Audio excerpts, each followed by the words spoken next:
जी news को आज सुशांत सिंह राजपूत के एक बैंक अकाउंट की डिटेल्स भी मिली हैं, जिनसे यह पता चलता है कि रिया और उनका परिवार सुशांत के पैसों से अपने बहुत सारे शौक पूरा कर रहा था। मेरे हाथ में वो बैंक स्टेटमेंट है। सुशांत का यह अकाउंट कोटक महिंद्रा बैंक में था, जिसका अकाउंट नंबर इस समय आपकी स्क्रीन पर है। और सुशांत के इसी बैंक अकाउंट से 48 लाख रुपए क्वान टैलेंट नाम की एक कंपनी के बैंक अकाउंट में ट्रांसफर किए गए थे। 48 लाख रुपए ट्रांसफर हुए हैं एक दूसरी कंपनी के नाम। इसके बाद इस कंपनी ने 12 मार्च 2019 से लेकर जुलाई 2020 तक कुल मिलाकर 26,31,000 रुपए रिया चक्रवर्ती के बैंक अकाउंट्स में ट्रांसफर किए हैं। ये सारे ट्रांजैक्शंस 15 महीनों के दौरान हुए हैं। पैसा ट्रांसफर करने के लिए एचडीएफसी बैंक के एक और अकाउंट का इस्तेमाल हुआ, जिसकी जानकारी भी इस समय आपकी स्क्रीन पर है। उस अकाउंट की डिटेल्स भी आपकी स्क्रीन पर है।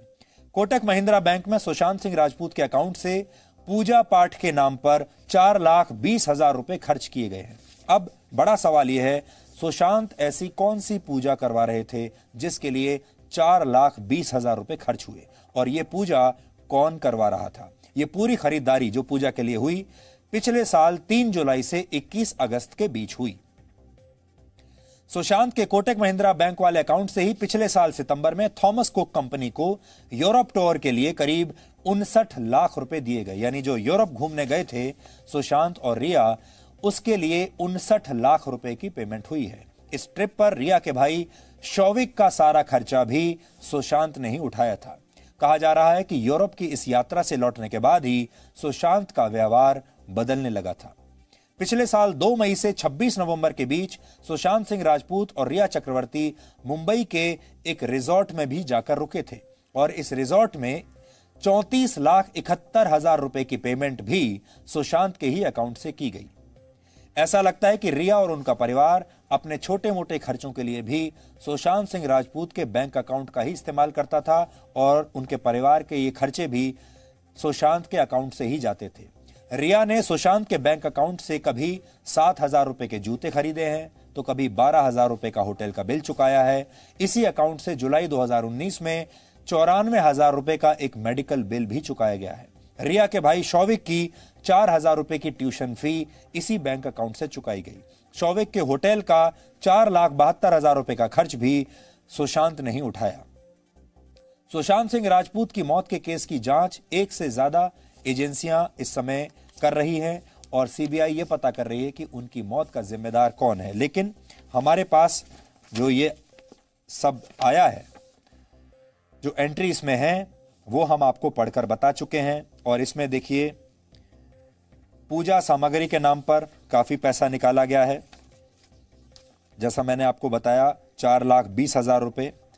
अलग अलग पेमेंट जो की गई हैं, थॉमस कुक को पेमेंट की गई है 59 लाख रुपए की। फिर एक टैलेंट मैनेजमेंट एजेंसी है, उसे 48,56,000 रुपए की पेमेंट की गई है।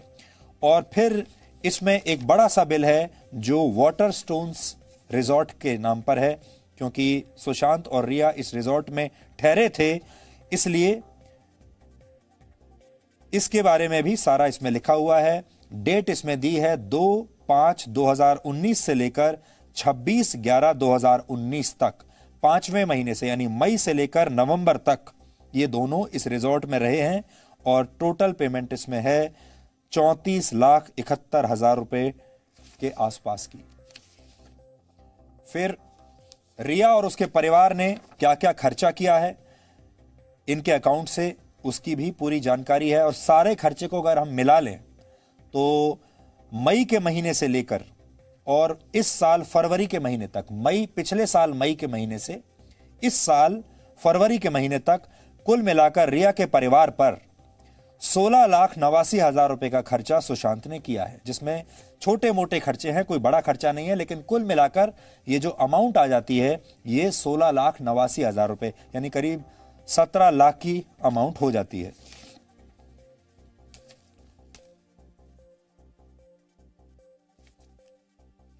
अब सीबीआई ये जांच कर रही है कि उनकी मौत कैसे हुई और मौत का जिम्मेदार कौन है। एनफोर्समेंट डायरेक्टरेट यानी ईडी भी सुशांत सिंह के बैंक अकाउंट में हो रही लाखों के लेन देन की जांच कर रहा है। इस मामले में तीसरा एंगल अब ड्रग्स का है, जिसकी जांच की जिम्मेदारी नारकोटिक्स कंट्रोल ब्यूरो पर जिम्मेदारी है। एजेंसी के सूत्रों ने यह कहा है कि रिया चक्रवर्ती ने जिस चैनल को अपना इंटरव्यू दिया है, यह इंटरव्यू देकर दूसरे आरोपियों और गवाहों को प्रभावित करने की कोशिश की है। इसलिए आज आप सबके लिए बड़ी बात यह है कि जब आप कोई न्यूज चैनल देखने के लिए आते हैं तो अब आप उस न्यूज चैनल को देखने के लिए जब उसके बटन से उसे ऑन करते हैं चैनल को, आप किस उम्मीद के साथ आते हैं और आप न्यूज चैनल पर क्या देखना चाहते हैं। आप अब न्यूज चैनल पर मनोरंजन देखने के लिए आते हैं, मसालेदार खबरें देखने के लिए आते हैं, रियलिटी टीवी देखने के लिए आते हैं, ऐसे डिबेट शोज देखने के लिए आते हैं जिसमें लोग एक दूसरे के साथ गाली गलौज कर रहे हों, लोग एक दूसरे के साथ मार पिटाई कर रहे हों, स्टूडियो एक अखाड़े की तरह आपको नजर आ रहा हो, जब इस तरह के आरोप प्रत्यारोप चल रहे हों, लोग एक दूसरे के ऊपर चीख रहे हों। और अभी तो आपने हाल ही में देख लिया कि एक डिबेट में एक नेता को तो हार्ट अटैक भी आ गया और उसकी मृत्यु हो गई। अब बड़ा सवाल यह है कि यह सब कुछ कहां जाकर रुकेगा और देश के दर्शक इसमें कितनी बड़ी भूमिका निभा सकते हैं। क्या आप अब न्यूज चैनल्स पर न्यूज देखना चाहते हैं या रियलिटी टीवी देखना चाहते हैं, मनोरंजन देखना चाहते हैं, फिक्स्ड इंटरव्यूज देखना चाहते हैं, वो इंटरव्यू देखना चाहते हैं जिसमें दोनों तरफ से कलाकार बैठे हुए हैं और दोनों अपनी कला का प्रदर्शन कर रहे हैं और वो कला है एक्टिंग की कला। क्या आप ये इंटरव्यूज देखना चाहते हैं जिनमें मनोरंजन ज्यादा हो और खबरें कम हो? ये आपको तय करना है, क्योंकि जिस दिन देश के लोगों ने तय कर लिया कि वो क्या देखना चाहते हैं और उन्होंने बता दिया, उस दिन देश के न्यूज चैनल्स भी अपने अंदर बहुत सुधार करना शुरू कर देंगे।